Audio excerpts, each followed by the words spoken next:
ये संसार क्या है पार्थ? मानव, दानव, पशु, पक्षी, जंतु, कीटक, मत्स्य, वृक्ष, ये सब कैसे बनते हैं? किन पदार्थों से इनका जन्म होता है? कैसे चलते हैं, कैसे जीते हैं? मृत्यु कैसे होती है इनकी? और मृत्यु के पश्चात क्या होता है?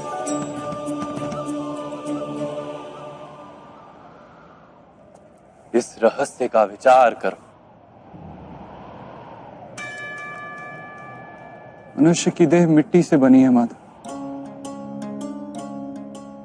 जल उसमें रक्त आदि बनकर प्रवाह करता है। अग्नि देह को तापमान देती है और देह में रिक्त स्थानों में आकाश प्रकट होता है। अर्थात धरती, वायु, जल, अग्नि और आकाश, इन पंच महाभूतों से ही शरीर का निर्माण हो। अर्थात महामहिम गुरु द्रोण पृथ्वी, जल, वायु, अग्नि और आकाश से अधिक कुछ भी नहीं। धर्म ज्ञानी भी पंच महाभूत का जोड़ है और अधर्मी भी। तो मोह किसका कर रहे हो पार्थ? मिट्टी का? परंतु माधव, इस मिट्टी के देह से ही तो मनुष्य एक दूसरे का परिचय पाते हैं। सारे संबंध इस मिट्टी के देह से ही तो होते हैं। नहीं पार्थ,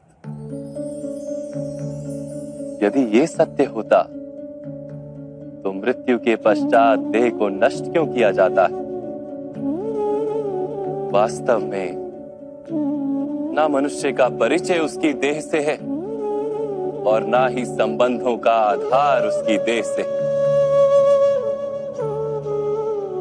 मनुष्य का स्वभाव, उसके बर्ताव और उसके कार्य उसका परिचय। ये स्वभाव, बर्ताव और कार्य कैसे बनते हैं, इसे समझो पार्थ। मनुष्य जीवन केवल 20 दृश्य और अदृश्य पदार्थों का मेल है पार्थ, किंतु फिर प्रत्येक मनुष्य के स्वभाव तथा कार्य भिन्न भिन्न प्रतीत होते हैं। इसका कारण है सृष्टि के 3 गुण,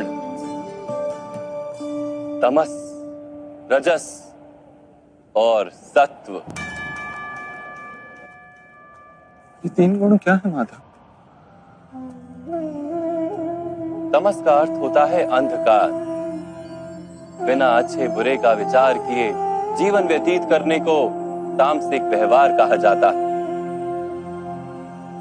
जैसे पशु पक्षी जीते हैं केवल अपनी शारीरिक इच्छाओं को पूर्ण करने के लिए।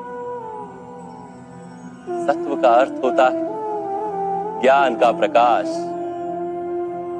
जब व्यक्ति प्रत्येक परिस्थिति में धर्म का, सत्य का और परंपराओं का विचार करके व्यवहार करता है, तब उसे सात्विक जीवन कहा जाता है। इन दोनों के मध्य में ऐसा व्यक्ति होता है जिसके पास ज्ञान तो है, पर शरीर और मन की इच्छाओं के साथ बंधा हुआ भी है। ऐसा मनुष्य रजस अर्थात अहंकार पूर्ण मनस्थिति के साथ जीता है। तमस, रजस तथा सत्व गुणों के अधिक या कम मात्रा के मेल से ही मनुष्य का स्वभाव बनता है।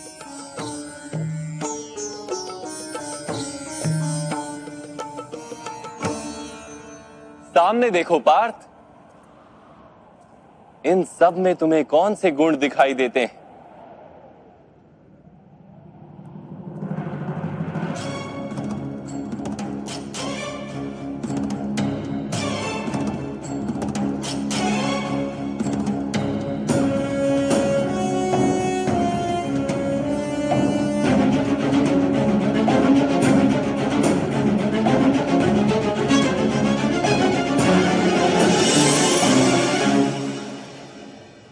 युवराज दुर्योधन धर्म जानते हैं परंतु वहन नहीं करते।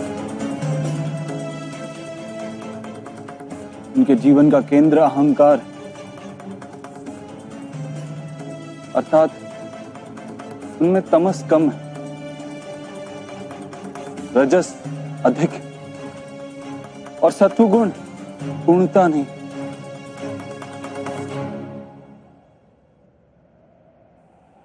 और इस ओर राजकुमार दुशासन,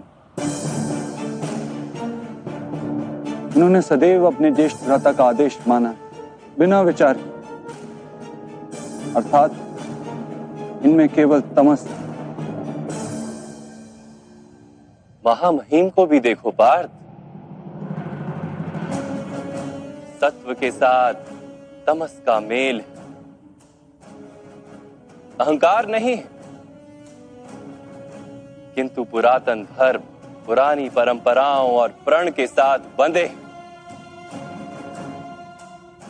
आवश्यकता होने पर भी अपना प्रण नहीं तोड़ सकते।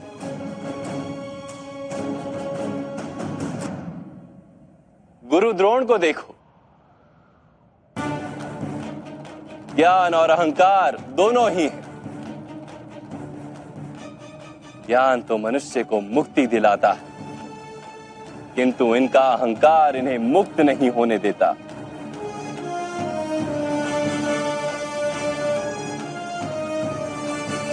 परंतु माधव, यदि मनुष्य का स्वभाव इन तीन गुणों का मेल है, तो फिर मनुष्य का व्यवहार पहले से ही निश्चित है।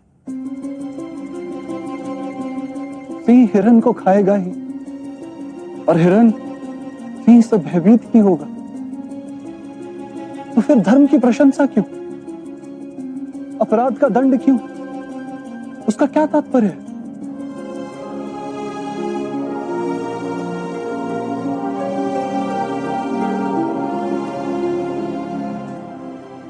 उत्तम प्रश्न है पार्थ, किंतु पहले मनुष्य क्या है ये तो जान लो। मनुष्य केवल 5 महाभूत नहीं, 5 पदार्थ नहीं, 5 ज्ञानेंद्रियां, 5 कर्मेंद्रियां तथा 3 गुण, ऐसी 23 वस्तुओं का मेल भी नहीं। मनुष्य को चलने फिरने तथा कार्य करने हेतु शक्ति की आवश्यकता होती है और उस शक्ति को चेतना कहते हैं। तो क्या माधव, मनुष्य इसकी चेतना है? नहीं पार्थ, मनुष्य की चेतना के साथ उन 23 वस्तुओं के मेल का नाम प्रकृति है। 24 वस्तुओं से बने मनुष्य नामक यंत्र में वास करता है पुरुष, अर्थात परमात्मा का अंश। उसे आत्मा कहा गया।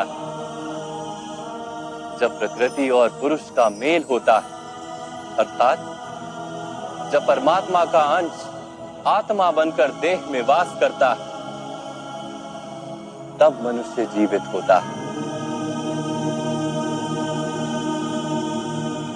यह आत्मा क्या है माधव, और इसे जानने का क्या उपाय? मनुष्य जैसे रथ का उपयोग करता है, वैसे ही आत्मा शरीर नाम के इस यंत्र का उपयोग करती है। शरीर के माध्यम से शरीर के सुख दुख का उपभोग करती है, किंतु आत्मा शरीर नहीं पार्थ। शरीर का नाश किया जा सकता है, किंतु आत्मा का नाश नहीं किया जा सकता। नैनं छिन्दन्ति शस्त्राणि नैनं दहति पावका न चैनं क्लेदयन्त्यापो न शोष्यति मारुता। आत्मा ना शस्त्रों से छेदी जा सकती है और ना ही अग्नि से जलाई जा सकती है। ना जल उसे निर्बल कर सकता है और ना ही पवन उसे सुखा सकती है। आत्मा शरीर में रहते हुए भी अमर है। न हन्यते हन्यमाने शरीरे।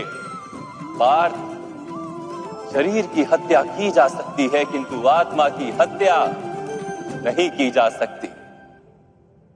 आत्मा तो सर्वव्यापी है, अचल है, स्थिर है, सनातन है। पुराना वस्त्र त्याग कर जैसे मनुष्य नया वस्त्र धारण करता है, वैसे ही आत्मा पुराना शरीर छोड़कर बार बार नया शरीर धारण करती है।